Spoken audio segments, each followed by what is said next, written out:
Meuser is now recognized for 5 minutes. Thank you, Mr. Chairman. Thank you very much, Secretary, for being here. Thank you for your work. The International Energy Conservation Code of 2021 standards introduced new costs for home building, and the appraisal process, which in my district could cost, I'm informed, up to $13,000 per single-family home. Has HUD conducted comprehensive research on the impacts of adopting 2021 IECC on new housing affordability and availability?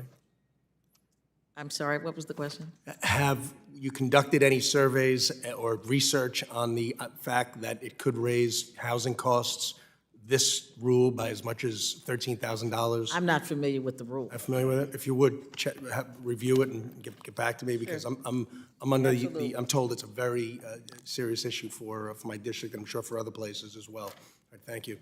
And I understand there's also an earlier, less expensive code to ensure new construction remains far more affordable. So if that's something you can take a look at, it's a new addition for building. Homelessness. So reports show that there's as much as 650,000 homeless in the U.S. Whether that's right or not, I'm not sure, but that's the numbers that I've derived. So HUD's report has that California has about 1/3 of all the homeless for the country, or out of that number, 33%. New York is 16%. Now, California's got a population of 40 million. New York's got a population of 20 million. So they're the two, they have the two heaviest levels of homelessness. Pennsylvania, my state, has 2% of the homelessness. Texas, which has 30 million people, much higher than New York, has about 8%. And Florida's in the range of about 5%, and they're the third most populous state.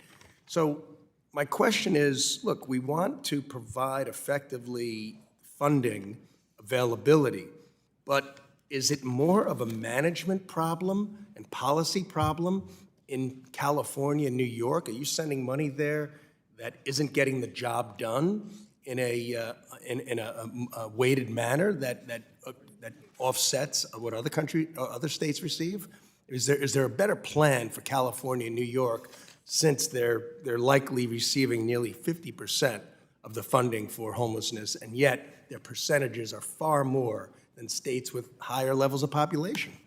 I think you answered the question. When you have 40 million people, if you take your 6%, the raw numbers are going to be significantly higher than they are in Pennsylvania. The same thing with New York.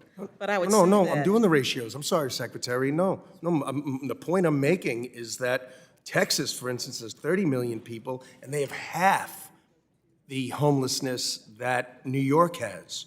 California, if you did the right ratio for Pennsylvania, that would be, since they have 3 times more people, that would be 6%, not 33%. So they're far more. They're not doing as good a job with the funding being received. the cost of living in New York and California are significantly higher than they are in Texas. So that's the answer? No, you asked me, I'm saying that is part of it, quite frankly. People cannot afford to live. Florida, all right, the numbers are so much out of range. I think it's more than that. I think there's a management issue that should be looked into, rather than just say we need to give more funding. If funding was the answer, I think everybody here would say, let's take care of our veterans that are homeless. Let's take care of people that are homeless.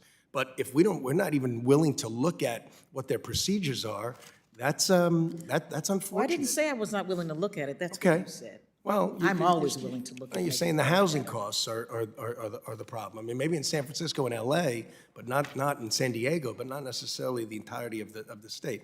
All right, there's a concept known as Freedom Village.